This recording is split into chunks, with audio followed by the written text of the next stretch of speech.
რეალური აქცენტები ია დანელიასთან ერთად. მოგესალმებით, რეალური აქცენტები ია დანელიასთან ერთად ეთერშია ოთხშაბათს თქვენ ელით დავით გალაგაშვილს, ეკონომიკის დოქტორს და ეს არის შოთა რუსთაველის შესახებ ჩვენი ბოლო შემაჯამებელი გადაცემა ჯერჯერობით დიდხანს გულს არ დაგწყვეტ ბატონი დავით გალაგაშვილი უშვებს შოთა რუსთაველის შესახებ უცნობ შოთა რუსთაველის შესახებ სამტომეულს ჩვენი გადაცემები აი პირველი ტომის შემაჯამებელი ნაწილია თქვენ კიდევ გელით მეორე და მესამე ტომები ასე რომ ჩვენი საუბრები გაგრძელდება როდის არ ვიცით მაგრამ დავაანონსებთ ეს იმას არ ნიშნავს რომ ბატონი დავითი ბოლოჯერ არის ჩვენს ეთერში სტუმრად დაგვიფაროს პირიქით და მოდით დავიწყოთ ჩვენი საყვარელი შოთა რუსთაველის და მე-12 საუკუნის ოქროს ხანის შეჯამებით ბატონ დავით რა საინტერესოა როგორ ახამებდა ერთმანეთს ყველაზე დიდი სამყაროს ყველაზე დიდი პოეტი პოლიტიკურ საქმიანობასა და ურთულეს ჟანრში მოღვაწეობას ქართულ წერლობაში, რომელიც დაგვიტოვა ხელი-ხელს აგოგმანები მარგალიტი, როგორ მოხდა ეს, რომ უზარმაზარი სახელმწიფო მოღვაწე ამასთანავე არის უდიდესი ქართული პოეტი. გამარჯობა, ქალბატონოია. ჩვენ მართლაც მეცხრე გადაცემით ვასრულებთ თხრობას სამტომეულის პირველი წიგნისა, რომელიც შეეხება შოთა რუსთაველის ვინაობას და მადლობას ვუხდი ყველა მსმენელს და მაყურებელს, ვინც ადევნებდა თვალყურს ჩვენ გადაცემებს და ბევრ კითხვას გვისვავდა. ჩვენ წინა გადაცემებში ვეხებოდით უმეტესწილად შოთა რუსთაველის ახალგაზრდობის წლებს, როცა დაილოცა თამარის მიერ და ოდესაც რუსთავი ჩაბარდა, როგორც რუსთაველი რომ გახდა მას შემდეგ. თქვით რომ 95-ში ხდება რუსთველი, 1197-დან 1207 წლამდე, 6 წლამდე იწერება ვეფხისტყაოსანი, შემდეგ ის არ ჩანს, თამარ მეფე გარდაიცვლება 1212-ში, ახალგაზრდა ქალი, გარდაიცვლება 41-42 წლისა და ჩვენ რომ გვახსოვს რუსთაველის ეს სტროფი სად წაიყვან სადაურსაო, სადიდ ძირსა. აი ეს ნათქვამი შეეხება ალბათ იმ პერიოდს, როცა შოთა რუსთაველი საქართველოში არ უნდა იყოს. შემდეგ ლაშა გიორგი გამეფდება და ალბათ ლაშა გიორგის დროს ის უკვე ბრუნდება საქართველოში და უკვე ჟამთა აღმწერლის ცნობით შოთა ჰერეთის ერისთავი, იგივე შოთა კუპარი 4ჯერ მოიხსენიება ჩვენს ამ შესანიშნავ ისტორიულ წიგნში, რომელიც ჟამთა აღმწერელს ეკუთვნის. ბატონ დავით, სანამ აი ამ ეტაპს მივადგებით, ძალიან ბევრი ადამიანი გვეკითხება, რა ისტორიულ დოკუმენტია დაყრდნობილი ის, რომ შოთა რუსთაველი რამდენიმე წლით იყო სამშობლოდან წასული და თუ არის ვერსიები, რატომ მოხდა ეს? ეს უკავშირდება პოლიტიკურ არეულობას, გადატრიალებას, სამეფო კარზე შეთქმულებას თუ კიდევ სხვა რამეს.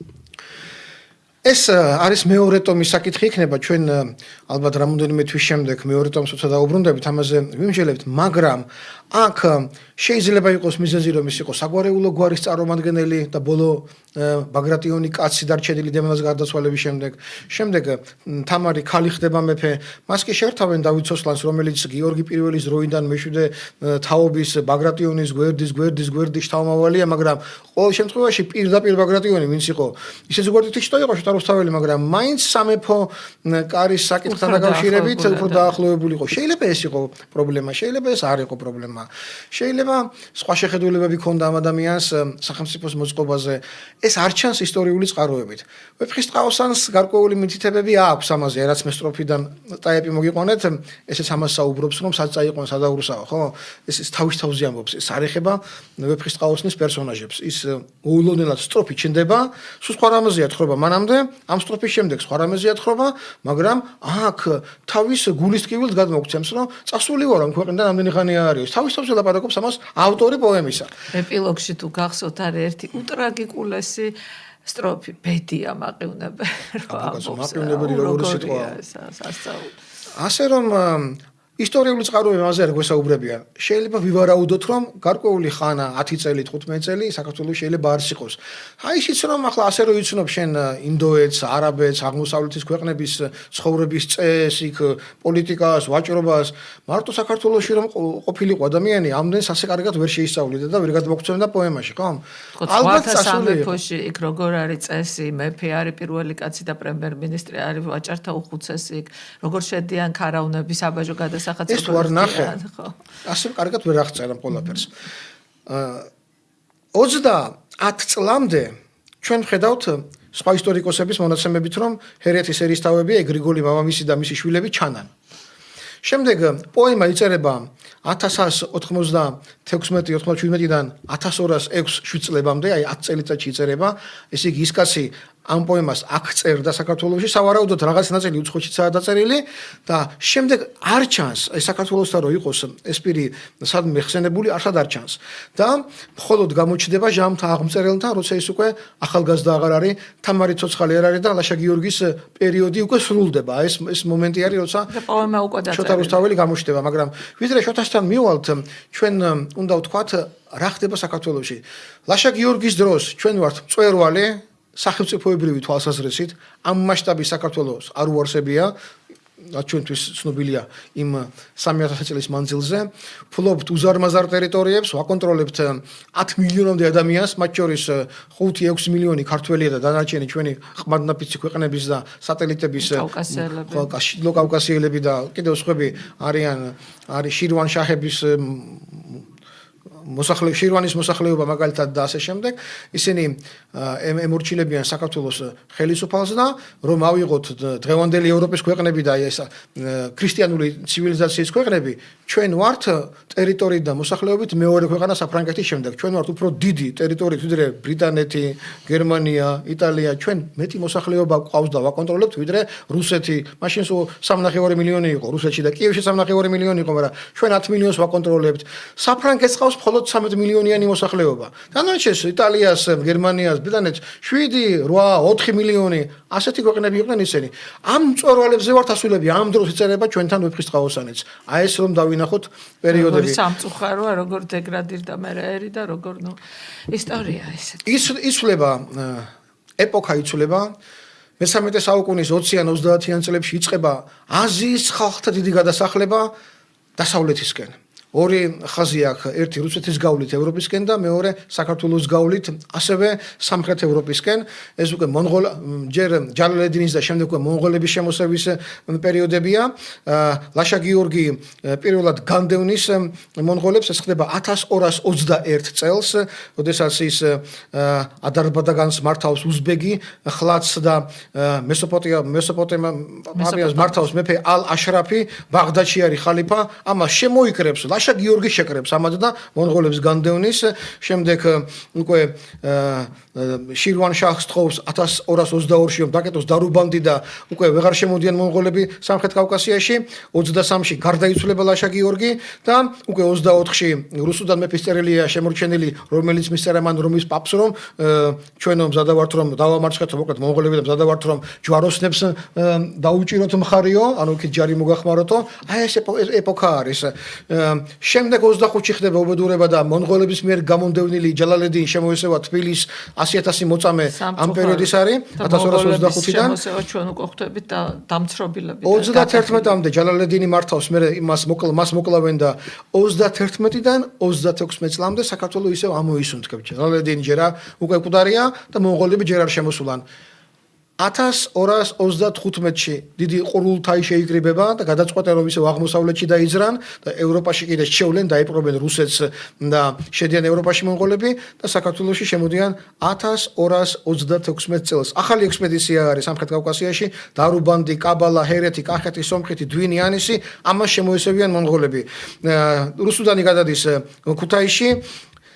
სამი აღმოსავლეთ საქართველოს სამი ერისთავი, ეს არის ავაგ მხარგრძელი, რომელიც დვინში იჯდა, ანუ დღევანდელ სომხეთში, შანშე, რომელიც ანისს მართავდა, ესეც თურქეთში რომ სომხეთის ძველი დედაქალაქი ანისი, შანშე მხარგრძელია მისი მფლობელი და ავაგ გაგელი, ავაგ გაგი არის ციხესიმაგრე საქართველოს აზერბაიჯანის საზღვარზე, დღეს საქართველოს შემადგენლობაშია. ეს ციხე, აი ეს ვარამ გაგელი და ეს ორი მხარგრძელი ზავს დაუდებენ მონღოლებს. დანებდებიან თავის ციხესიმაგრეებს გადასცემენ და მოკლედ ისინი უბრძოლველად დაიკავებენ ამ ტერიტორიებს, რომელიც გითხარით. მესხეთი და ქართლი დაპყრობილი აქვთ მონღოლებს, მაგრამ ეს მესხები და ქართლელები არ შიდა ქართლიან მხედველობაში, ცენტრალური ქართლის მხედველობაში არ დაუგზავნებიან, ისინი ომს აგრძელებენ და მხოლოდ ორი დასავლეთ საქართველოში ვერ გადადიან ისინი თავს იცავენ დასავლეთ საქართველოში სამეგრელო მაგალითად დაცული არის და მონღოლებმა ვერ დაიკავეს და მხოლოდ აღმოსავლეთით მხოლოდ ორი საერისთავოა რომელიც არ დანებდება არც ზავს დაუდებს და არც ვერც დაიპყრობენ მონღოლები ეს არის ჰერეთი შოთა რუსთაველი ამ დროს ჰერეთის ერისთავი და პანკელი თორღო პანკის ხეობას იმიტომ რომ ქართლის ცხოვრებაში წერია ჟამთაღმწყელთან ასე წერია რომ რამე თუ ჰერეთი და კახეთი ტყეთა მიერ ძლიერად იცვებოდესო ესე იგი პანკის ხეობას და ჰერეთს კავკასიონი იცავდა და ამის გამო მონღოლებმა ისინი ვერ დაიპყრეს ესე იგი შოთა რუსთაველი და თორღო პანკელი დაუპყრობლები არიან ამ შემთხვევაში გამონაკლისია მთელ საქართველოში სავარაუდოა რა იბრძვიან ტყეში შეფარებული ჯარით ვერ შევიდნენ ესენი ვერ შედიან დაუპყრობელია რა არც ბრძოლები შეიძლება იყოს მაგრამ იქამდე ვერ შეახციეს იმიტომ რომ კავკასიონი ძალიან ახლოა მომდგარი ჰერეთთან და კახეთთან და აი ეს ნაწილი მთიანი ბუნებრივმა ზღუდემ დაიცვა და ესენი არ დანებდებიან შემდეგ ხდება რა უკვე 39-ში ისევ რუსუდანი მიმართავს დასავლეთს დახმარებისთვის რომ ჩვენო ნაწილობრივ წარმატებას მივახციეთო მაგრამ დახმარება გვჭირდებაო და ვერ მიიღებენ დასავლეთიდან დახმარებას ეხლა ამას იმიტომ ვყვები რომ თან შეუფარდოთ დღევანდელ მდგომარეობას რა დღეშია საქართველო შემდეგ უკვე მოლაპარაკებები იწყება მონღოლებთან ეს მოლაპარაკება იწარმოება 4 ადამიანს გააგზავნიან მონღოლებთან მოკლედ ქართველები ეს სამი რომელიც ზავს დაუდებს და ჩაბარდება და ციხესიმაგრეების გასაღებებს გადასცემს მონღოლებს რომელიც ჩამოთვალე მხარგრძელები ორი და ვარამი გაგელი სამი კაცია მოლაპარაკებაზე პლუს 1 შოთა რუსთაველი მონღოლებთან მოლაპარაკებას აწარმოებს 4 კაცი ეს ყველაფერი წერია ქართლის ცხოვრებაში ჟამთაღმცელთან ახლა მე რომ ამას გიყვებით ეს ვერსიები და ვარაუდები არ არის პირდაპირ წერია რომელი ადამიანების სახელებით მოლაპარაკებას რომ აწარმოებენ მონღოლებთან და მოილაპარაკებენ ასენი ეს 4 ადამიანი ერთი დაუმორჩილებელი და სამი გამყიდველი პირდაპირ დავარქვათ ერისთავებიდან დაუმორჩილებელი მარტო შოთაა დაუმორჩილებელი ბოლო ბაგრატიონი კაცია მას პავლე ინგოროყოს უწოდებს რომ ის ერის მამა როგორც ილია ჭავჭავაძე ერის მამა წოდებული ხო მე-19 საუკუნეში არც მეფე იყო არც ბაგრატიონი მაგრამ მწერალი კაცი იყო მაგრამ იყო ვინც იყო ხო შოთა რუსთაველის გვინო მეფე იყო ყველაფერი ეკითხებოდა მას რუსუდანი გარდაიცვლება 43-ში 42-ში არანში დაამტკიცებენ რუსუდანის ძეს დავით მომავალში უკვე ნარნად წოდებულს მაგრამ 53-ში რუსუდანი რო გარდაიცვლება მონღოლები ისევ უღალატებენ თავიანთ შეთანხმებას ამ 4 ადამიანთან და დავით მომავალ ნარინს გააგზავნიან ყარაყორუმში აი ესეთი ვითარება არის შექმნიან 9 დუმნისგან შედგება უკვე როგორც საერისთავო წარმოვიდგინოთ დუმნებს დაარქვევენ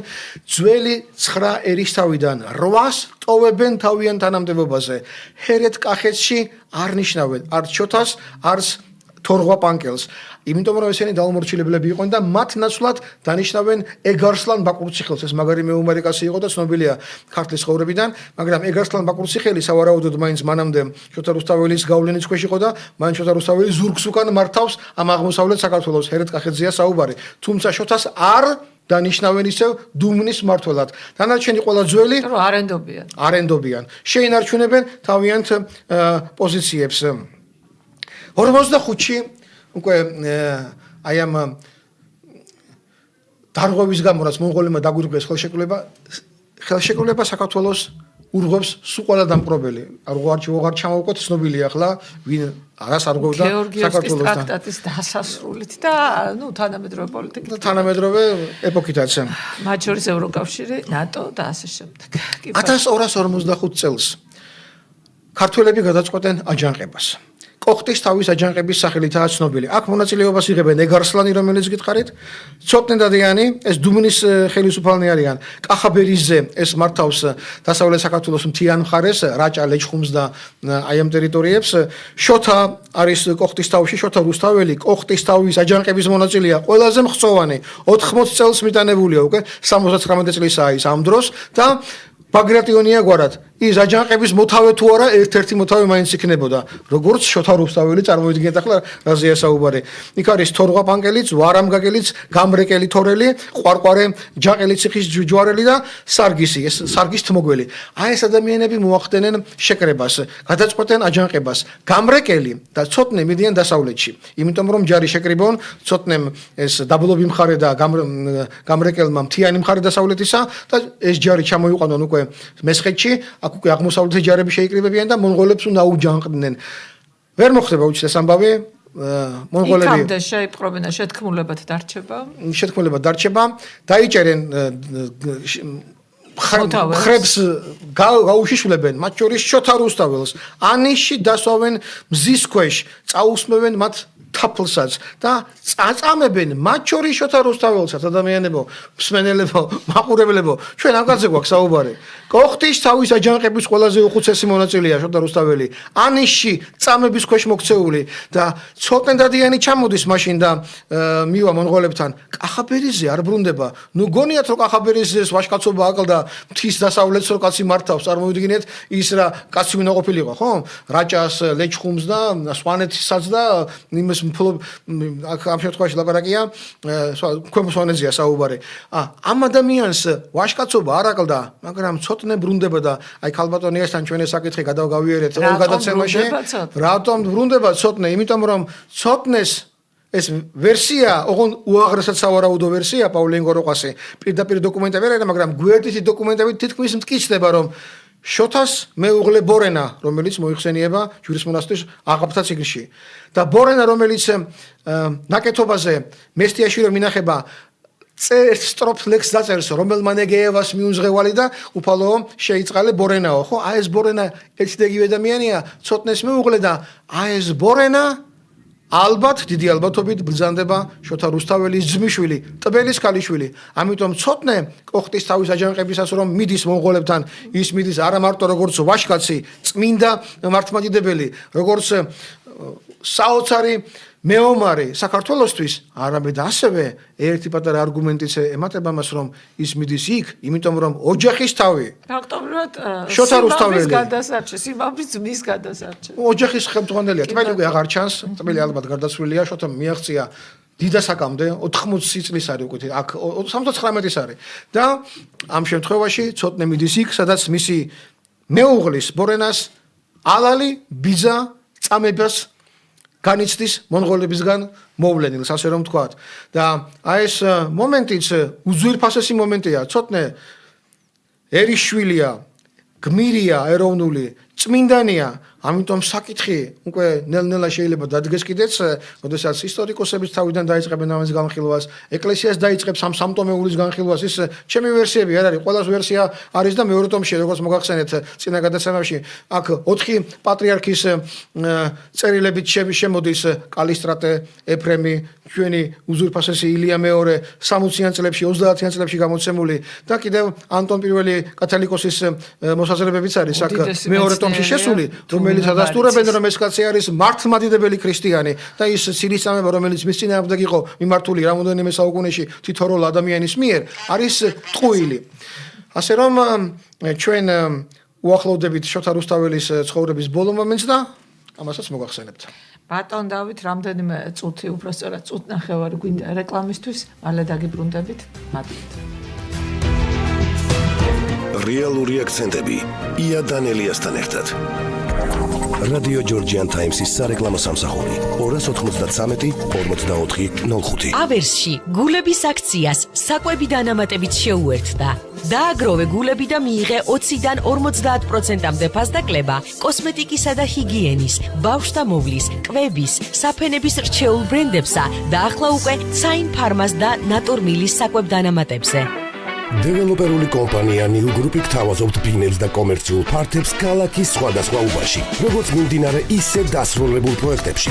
საბურთალოზე, ვაზის უბანში და დიღომში, ყველა ბინა ბარდება თეთრი კარკასის მდგომარეობით. ჩვენთან არის 0%-იანი შიდა განვადება, 10%-იანი პირველადი შენატანი მიმდინარე პროექტებზე და თქვენზე მორგებული გადახდის პირობები ჩვენს პარტნიორ ბანკებთან. არ გადადო ხვალისთვის და ვიკავშირდით დღესვე ნომერზე 599 ასევე გადმოდით ჩვენ საიტზე www.newgroup.g და დაათვალიერე ყველა ბინა მარტივად. ჩვენი გაყიდვების ოფისი მდებარეობს ქალთარაძის ქუჩა ნომერი 60. ჩვენ ვაშერებთ მომავალს. რადიო ჯორჯიან ტაიმსის სარეკლამო სამსახური 293 44 05. რეალური აქცენტები ია დანელიასთან ერთად. რანი ბრუნდი ძვირფასო ტელემაყურებლებო და რადიომსმენელებო უაღრესად საინტერესო გადაცემით შოთა რუსთაველის პოლიტიკური მოღვაწეობის შესახებ. ამ გადაცემით ჩვენ ვაჯამებთ და ვასრულებთ პირველი ტომის მონაცემებს. იმასთან დაკავშირებით თუ ვინ იყო დანამდვილებით შოთა რუსთაველი, მოგაწოდეთ, მე მგონი ძალიან საინტერესო ინფორმაცია და ცოტა ხნით, მაგრამ მაინც დაუბრუნდეთ ქართულ საზოგადოებას შოთა რუსთაველი თავისი შემოქმედებით, ცხოვრებით და მთავარი რაც არის პოლიტიკური მოღვაწეობით. გისმენთ ბატონ დავით. ვინაიდან კოხტის თავის აჯანყება დამარცხდება და ვინაიდან არა, უბრალოდ სწორად არ შედგება.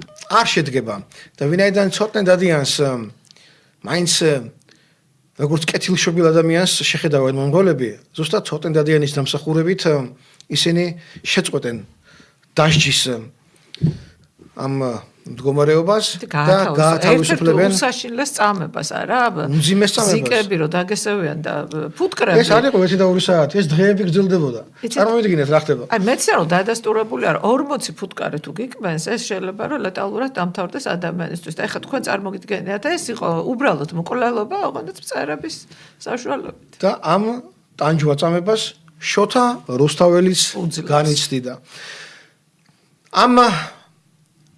ამის შემდეგ უკვე მოილაპარაკებენ შემდეგნაირად, რომ ჩვენები დანებდებიან ბოლოს და ბოლოს 10,000 კაცის გამოყვანა დაევალება თითოეულ ამ დუმნის ხელისუფალს და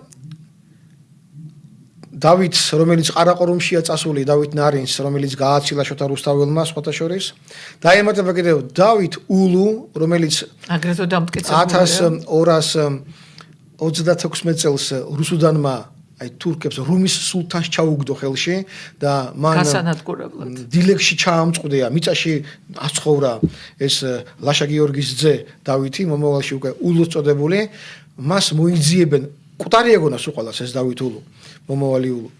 მოიძიებენ რომ ცოცხალია, მონღოლებს უკვე შერიგებულებს მონღოლებს თხოვენ რომ იქნება ჩამოგვაყანინო მონღოლიც ერთი და ორი ჩვენი ერისთავი ჩადიან რუმის სულთანთან და გამოისყიდიან, მოკლედ, გამოითხოვენ დავითს, ლაშა გიორგის ძეს და მას უკვე საქართველოში რომ შემოყვანენ ლიხის მთასთან, ლიხს რომ გადმოვლენ, იქ დახვდებიან ერისთავები, მათ შორის შოთაც. აქ კიდევ უკვე მესამედ მოიხსენიება შოთა რუსთაველი ამ ჟამთა აღმწერელთან. ესე იგი, კოხტის თავის აჯანყება, დავით ნარინის გაცილება არანში და შემდეგ იქიდან უკვე ყარაყორუმში წაიყვანენ, დახვედრა დავითი, მეორე დავითისა ულუსი, ეს ხდება 1245-ში და უკვე 1247-ში მონღოლები დაამტკიცებენ ორ მეფეს, უწოდებენ სახელად დავით ნარინს, დასავლეთ საქართველოს ჩააბარებენ რუსუდანის ძეს და უწოდებენ დავით ულუს, მას ჩააბარებენ აღმოსავლეთ საქართველოს, ეს არის უკვე ლაშა გიორგის ძე. აი ამ 1247-დან 1250 წლამდე ამ პერიოდში შოთა რუსთაველი ინიშნება მეჭურჭლეთ უხუცესად. ამ დროს ის გაიღებს შესაწერს ჯვრის მონასტერში და ის ფრესკა, რომელიც გამოსახულია ჯვრის მონასტერში, სწორედ რომ ამ ეპოქისაა. ამ 3 წლის განმავლობაში დაიხატება ფრესკა შოთა რუსთაველისა. აი ეს არის უკვე ბოლო მონაცემი, რომელიც ჩვენ აგვაჩნია, ისტორიული მონაცემი უკვე ფრესკაზე გამოსახული და რაც მოგახსენეთ უკვე ჟამთა აღმწერელთან, იქ 4-ჯერ მოხსენებული შოთა რუსთაველი არის ის კაცი, რომელიც წინა ისტორიკოსებს უკვე ახალგაზრდა ეპოქაში მოხსენებული ყავდათ თამარ მეფობის დროს. აი ეს შევკარით ჩვენ ცხოვრება შოთა რუსთაველის. რასაც ამბობთ თქვენ, ცნობილია რომ ფსიქოლოგიურად დამტკიცებულია რომ ყველა დიდი მწერალი თავის თავს აღწერს ხოლმე თავის ნაწარმოებებში. შოთა რუსთაველმა, ახალგაზრდობაში დაწერა ეს პოემა მართალია, მაგრამ ის იმ თავითვე არის რაინდი და ტარიელ მისცა რუსთველსა მისთვის ცრემ შეუშრობელსაო ამბობს ხო მე ვარ ტარიელის აღწერი გმირიო და ფაქტობრივად თავის თავს ხوار აღწერს ის და ხო არ არის ეს მისი მომავალი პოლიტიკური რეალური ბიოგრაფიის წინასწარმეტყველება, როგორც არის თქვა სტალინის ბიოგრაფია. ესეთივე რაინდი ადამიანი, ესეთივე თავდადებული. ეს რა ვერხის ყავსანი ხო საოცარი ისტორიაა, ხო? რა თქმა უნდა, იქ არის ავთანდილის და თინათინის ურთიერთობა, იქ არის მთავარი ორი მოქმედი პირი, არიელი და ნესტან დარეჯანი. ეს ჩვენ შეიძლება ჩავთვალოთ, რომ თავის თავზე გვიყება ორი რაკურსით. აი, როგორ უნდა რომ ყოფილიყო და როგორ გამოვიდა ტარიელის დროს, მაგრამ მაინც კეთილად დასრულდა, ხო? რა თქმა უნდა, ეს თავის თავს განასახიერებს კიდეც პატარა ნაწილით, საშუალო ნაწილით ავთანდილთან, საშუალო და დიდი ნაწილით ტარიელთანაც, ის მაინც ტარიელია მთავარი მოქმედი პირი და ეს რაინდობა და ვაჟკაცობა სწორედ რომ მისი როგორც ადამიანის დახასიათებაა და ეს მისი ბიოგრაფიიდანაც რომელიც ჩვენ მოვყებით, იქიდანაც ჩანს, იმიტომ რომ ერთადერთია ვინც არ დანებდება მონღოლებს პანკელთან ერთად, მაგრამ ერთადერთია ვინც მოლაპარაკებებში მონაწილეობს და ერთადერთია რომელსაც აღარ დანიშნავენ ხელმეორედ ერისთავად მონღოლები, ვიდრე არ შეუვიგდებიან ქართველები მათ და აღარ გაჩერდებიან და აღარ აჯანყდებიან, ხო? მერე ისევ ბრუნდება უკვე რუსთავის საერისთავოს ჩააბარებენ და დიდი ალბათობით სწორედ რუსთავში უნდა იყოს დაკრძალული. ჩვენ ვიყავით მე და ბატონი როსტომ ჩხეიძე ჩასულები რუსთავის არქეოლოგიურ სამუშაოებზე, რომელიც ახლა მიმდინარეობს და ძალიან კარგი საქმე ეკეთება სხვადასხვა რუსთავში, ის სასახლე, ის ტერიტორია, სადაც ახლა გათხრები მიმდინარეობს, არის შოთა რუსთაველის ფლობის ადგილი. ის არის მფლობელი, ის იყო მისი სახლი, იქ იყო მისი ეკლესია. შესაძლებელია რომ რაღაცა ისეთიც მოვიძიოთ, და თუ კი დაკრძალული არის, ის დაკრძალული იქნება რუსთავში, არა გიშში, არა მესხეთის რუსთავში, არა იერუსალიმში.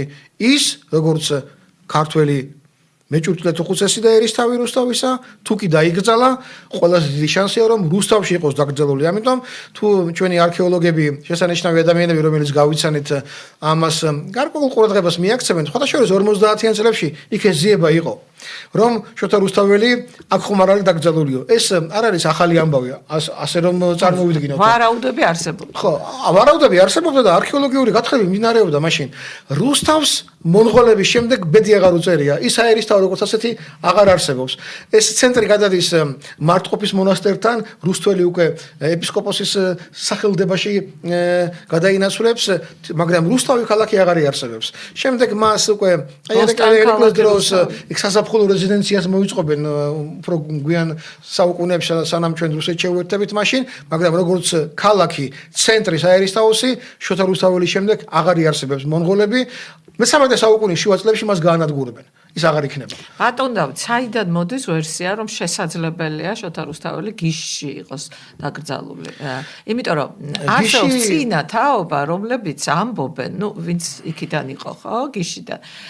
ვისი მამა პაპაცა იქ ცხოვრობდა, აი ესენი ამბობენ, სწორედ რომ მამა ჩვენსო მივყავდითო შოთა რუსთაველის საფლავზე. ალბათ თითქოს იმ თაობამ, სადღაც 70-80 წლის წინანდელმა თაობამ იცის, რომ შოთა რუსთაველი არის გიშში დაკრძალული და თითქოს მისი საფლავი გიში დაბადებულია.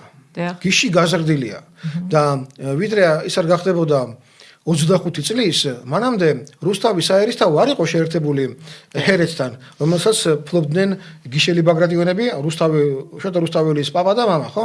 და როცა შეიერთებენ უკვე ჩვენ ეს მოყოლილი გვაქვს წინა გადაცემაში, მას შემდეგ გახდება ჯერ ჟინვალის ფლობელი, რომელიც რუსთავში შედიოდა და შემდეგ პაპამისის გარდაცვალების შემდეგ მას უკვე ჩაბარდება რუსთავი და ეს უკვე რუსულად მოიხსენიება როგორც პოეტი და გარდაცვალების დროს ის სავარაუდოდ უკვე გიშიდან კი აღარ მართავს თავის სამფლობელოს, არამედ რუსთავის საერისთავოს მფლობელად რჩება.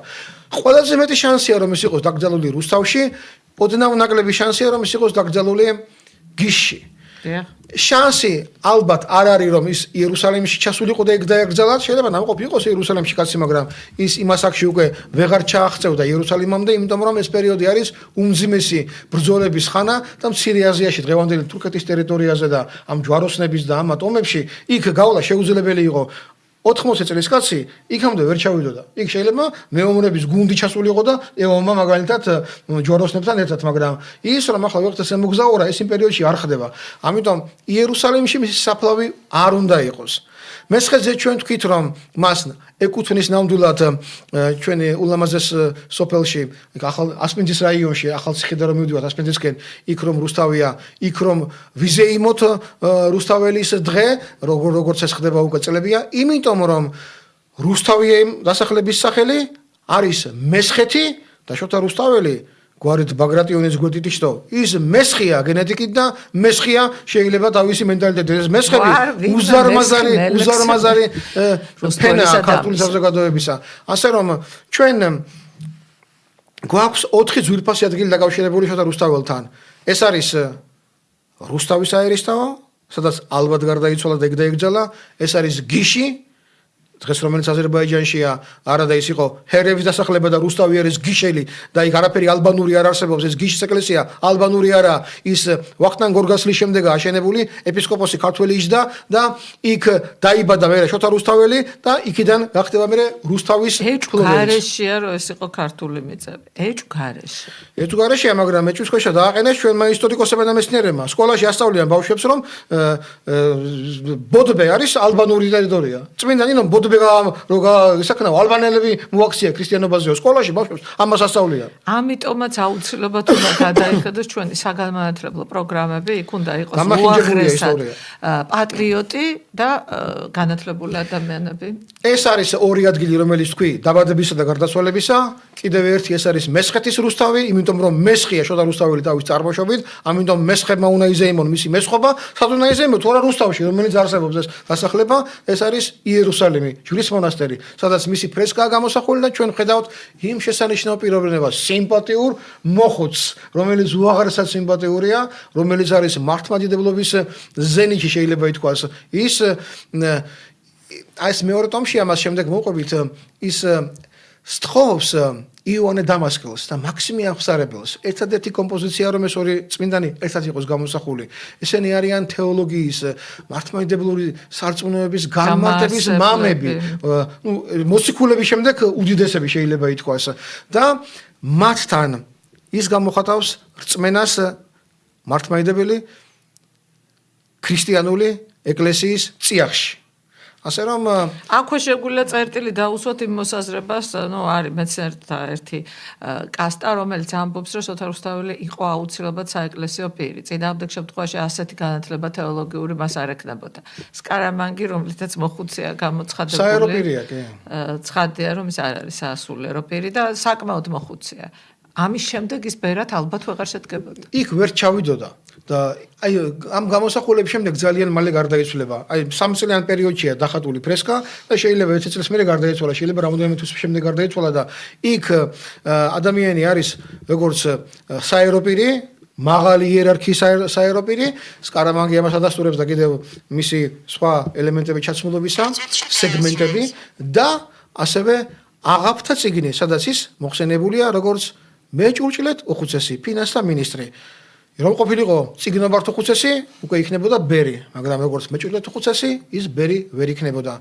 შოთა რუსთაველი არის იმ პერიოდის საქართველოს ერის მამა, ორი დავითი ყარაყორუმშია, რუსუდან და მისი ძვირფასი დედა, ჩვენი უდიდესი მეფე თამარი გარდაცვლილია და პაულო ბაგრატიონი მამაკაცი, რომელიც არის და რომელიც კოხტის თავის აჯანყების უმთავრესი პირია, თუ არა მისი ორგანიზატორი, წამების ქვეშ არსებული, სწორედ ის ადამიანი ფიქრობ, რომ იმსახურებს ქართველ ხალხთან დაბრუნებას.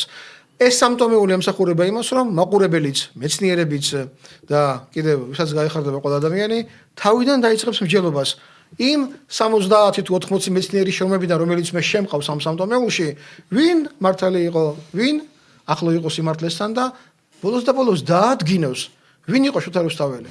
იმიტომ რომ ის თურმე იმაზე დიდი ყოფილა, ვიდრე ჩვენ აქამდე წარმოგვედგინა.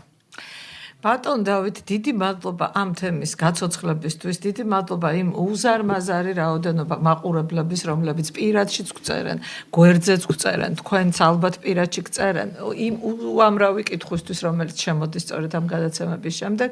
მე ასე გემშვიდობებით ბატონ დავითთან ერთად ჩვენ მალე გავაგრძელებთ შოთა რუსთაველზე ბას რაღაცა ციკლს შევქმნით აუცილებლად და დაგიბრუნდებით, იმიტომ რომ დიდია თქვენი ინტერესი. ბატონ დავით, დიდი მადლობა 9 გადაცემიანი ციკლისთვის შოთა რუსთაველზე. კარგად სარგებლობთ.